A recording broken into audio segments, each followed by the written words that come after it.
Hello, আসসালামু আলাইকুম।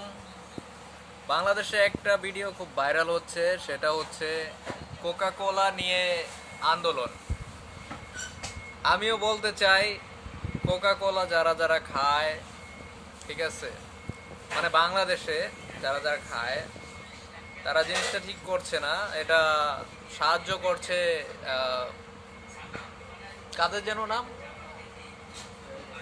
না না না, ফিলিস্তিনি সাহায্য করে না, না ইসরায়েল, আমি নামও ভুলে যাই, মানে তাদের নামও মনে থাকে না, এরকম একটা দেশ ইসরায়েল, যাদের নাম মনে করতেও চাই না, মানে খুবই খারাপ একটা দেশ। তাই একেবারে নির্লজ্জ না, ইহুদি নির্লজ্জ দেশ। মানে একটা দেশ, যেই দেশের লোক অন্য দেশের দিকে ফিলিস্তিনিতে আসছে, আইসা মনে করেন দখল করে এখন বসে আছে, মানে এটা কোনো কথা? এটা হয় না যে খাইতে দিছি, এখন কই আমি হইতে চাই, হইতে দিছি, এখন কই আমি পুরো ঘরটা চাই। এটা কোনো কথা? এটা কোনো কথায় পড়ে না ভাই। এখন বলতে চাই, কোকা কোলা খায়েন না।